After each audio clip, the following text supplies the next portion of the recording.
Dr. Tan Wu Meng.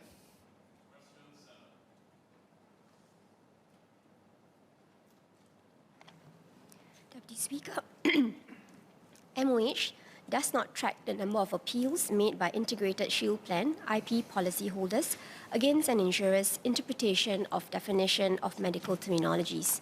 Policyholders who feel that their claims have been unfairly rejected and are unable to reach a satisfactory resolution with their insurer may seek recourse from the Clinical Claims Resolution Process, CCRP, if the IP claim disputes are clinical in nature. Policyholders may also approach the Financial Industry Disputes Resolution Centre, FIDRAC, for assistance with other types of disputes. Dr. Tan Wu Meng.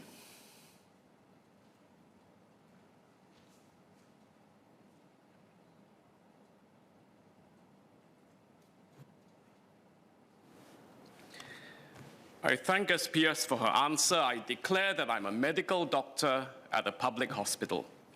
Sir, in the Straits Times Forum on 7th of October, an insurer was reported to have rejected a genuine claim on a technicality because the wording did not match a key word, even though laypersons, healthcare professionals, and the customer's own legal advisor felt the claim was correct.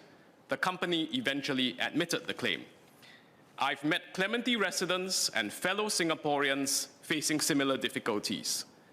Can I ask the Minister, first, when such wrong decisions are overturned on appeal, is there any requirement for the insurer to look back at earlier cases to see if there were other legitimate, valid claims that were incorrectly denied?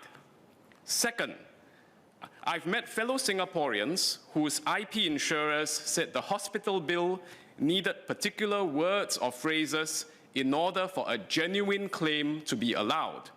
This became a problem for some patients using their private insurance at a public hospital because the public hospital billing format is standardized and may not match the insurer's technicalities and technical requirements. What recourse do these patients have?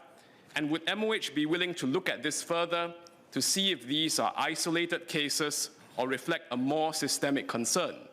Because, Mr. Speaker, we mustn't have a situation where a genuine claim cannot go through just because the customer is less literate, less eloquent, and doesn't have access to their own legal team. Thank you.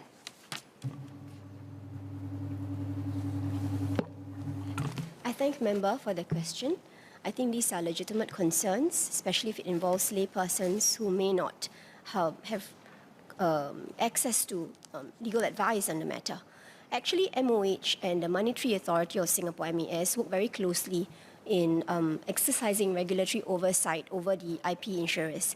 And MOH and MES expect the IP insurers to treat the policyholders fairly. So when MES is actually alerted of any unfair claims or mishandling of practices through its own ongoing supervision of insurers or through complaints received, it will investigate and take the necessary action to pursue this matter with the insurers.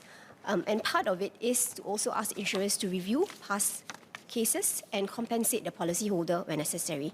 Dr. Tan also asked about the recourse that's available to the policyholders in such situations when there is difficulty in actually processing their claims. I've explained earlier the two platforms for the recourse that the policyholders have.